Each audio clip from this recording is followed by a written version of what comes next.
trabalhamos com Deus, enquanto vivemos nossa vida habitual, a nossa vida rotineira, nosso dia a dia, em conformidade com a vontade de Deus.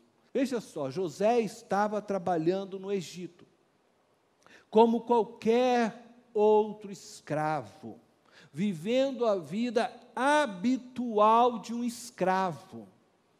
Contudo, o Senhor estava com José.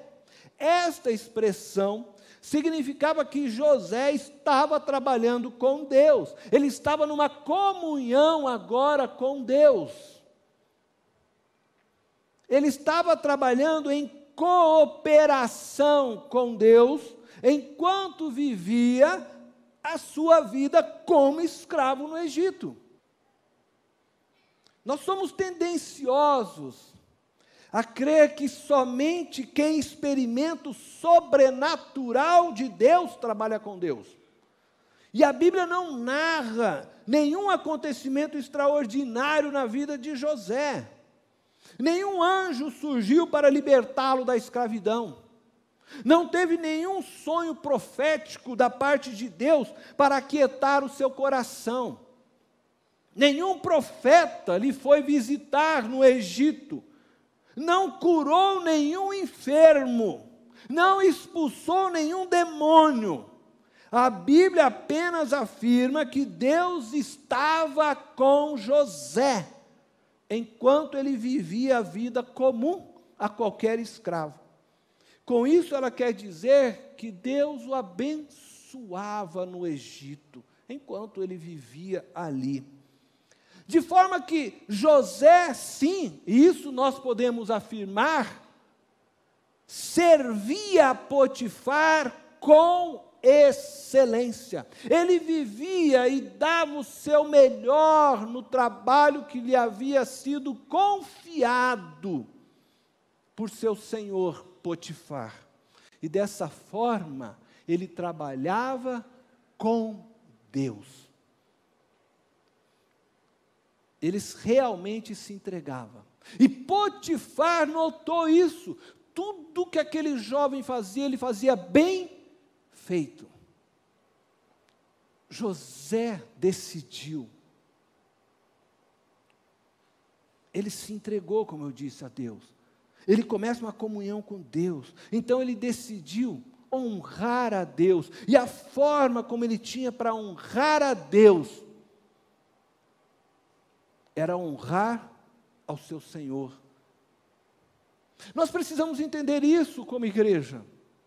Nós falamos muito de adorar a Deus, de abençoar a Deus, mas nós queremos sempre viver com Deus de uma forma meio etérea. Nós queremos, sabe, achar que eu vou servir a Deus só cantando e louvando na casa de Deus. Isso é parte de uma reunião que nós fazemos juntos para engrandecer ao nome de Deus, mas o serviço verdadeiro prestado ao Senhor nosso Deus é quando nós amamos as pessoas e as servimos como se fosse o próprio Deus.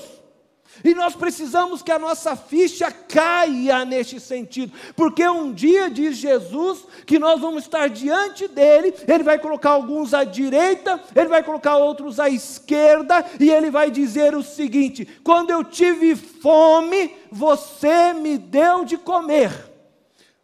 Eu não comi as músicas lá na adoração, eu comi a música quando você foi lá fora na rua e me deu de comer. Quando eu estive enfermo, você foi lá me visitar. Quando eu estive preso, você foi na cadeia me visitar. Nós precisamos entender que quando nós nos doamos ao outro, quando nos entregamos ao outro, nós honramos e servimos a Deus. Serviço a Deus é isso. Vir numa igreja, cantar, dar glória, é parte de um processo que nós servimos em comunhão e adoração para aprendermos e sairmos e vivermos Cristo lá fora. Nós precisamos aprender com José. Mesmo sendo escravo, ele fazia o melhor, porque ele olhava para o seu Senhor, e ele sabia: eu vou servir este homem chamado Potifar, com todo o meu ser, mas eu vou servir ele, porque assim eu vou servir a Deus. E Deus então o abençoava. E ele caiu na graça de Potifar. Nós trabalhamos com Deus quando colocamos a palavra de Deus em prática em nosso dia a dia, na nossa vida cotidiana. Quando nós vivemos de forma a honrar a Deus em tudo que fazemos, em cada papel que assumimos em nossas vidas, colocando Deus em primeiro lugar, a partir do serviço ao próximo. Jesus disse, 2 mandamentos só é necessário: ame o Senhor teu Deus de todo o teu coração, de toda a tua força, e ame o teu próximo. Eu acho tão interessante, porque às vezes a gente quer viver um cristianismo tão diferente de Jesus. Jesus não ficava nos templos cantando Abba Pai, Abba Pai. Jesus ficava na rua servindo.